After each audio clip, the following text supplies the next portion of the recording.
Thom Hartmann here on the best of the rest of economic and labor news. You need to know this. Last week, with only hours to go before the government shut down, the House of Representatives passed the so-called Omnibus bill to keep government running. As usual, Republicans used the looming deadline to force through massive cuts and more deregulation. And once again, far too many Democrats went along with the Republican hostage-taking.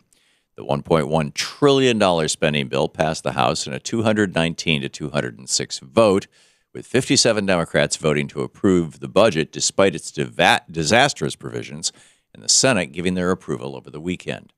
Thanks to this new legislation, the IRS and EPA budgets have been slashed, and the Pell Grant program for college students was hit with $300 million in cuts. Pension guarantees for retired workers have been gutted, and programs like HUD and Section 8 were denied nearly $1 billion of their requested funding. In stark contrast, those cuts didn't prevent billions in new spending for military operations, and they didn't stop Wall Street from getting taxpayer-backed protections for the same high-risk derivatives trading that crashed our economy in 2007 and 8.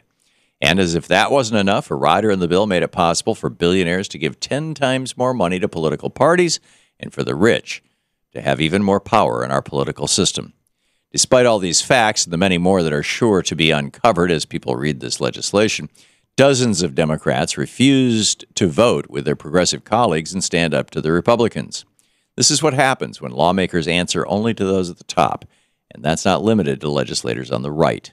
This bill is a slap in the face to the poor and the working class, and a big holiday gift to Wall Street and military contractors.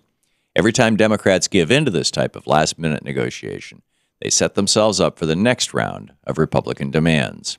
It's time to let them know that we've had enough. We've got 2 years to make it clear that we want lawmakers who will stand up to hostage-taking at all costs.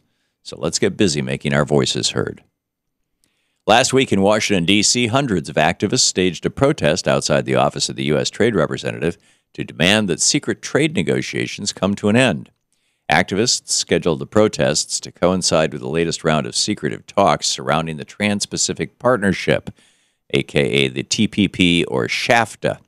Opponents of that agreement say it would undermine environmental and financial regulations, further the destruction of our environment, and ship thousands more American jobs overseas.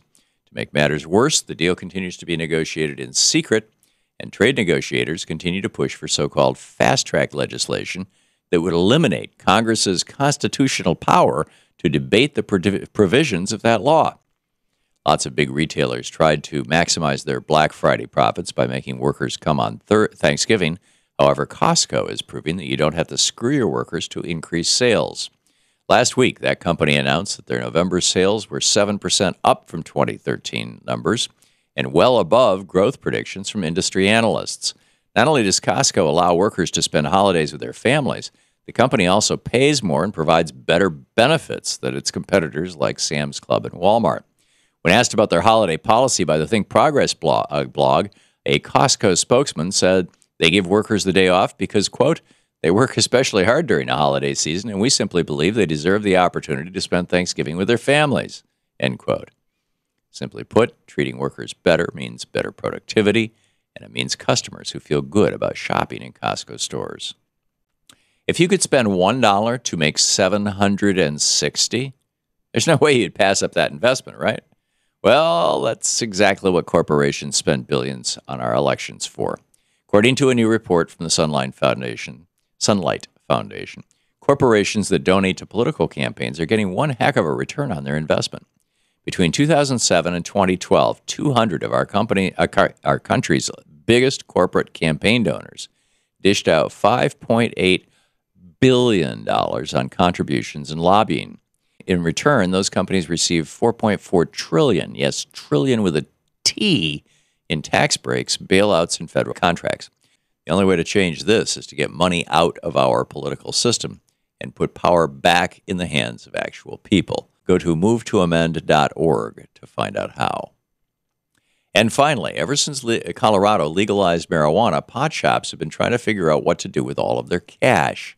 Federal banking regulations prohibit traditional banks from doing business with the cannabis industry, so the Colorado State Banking Commission has finally come up with a way for pot-related businesses to store and invest all their cash. Last week, that commission approved a charter for the first of its kind credit union for marijuana sellers, growers, and investors.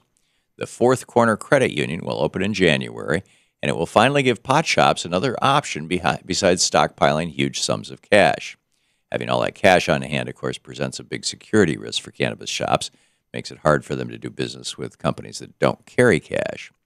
The Fourth Corner Credit Union still has to be recognized by the Federal Reserve, and their deposits won't be insured like other banks. But this credit union is a great step toward recognizing marijuana shops as the legitimate businesses that they are. And that's the way it is for the week of December 15th, 2014. I'm Thom Hartmann on Economic and Labor News.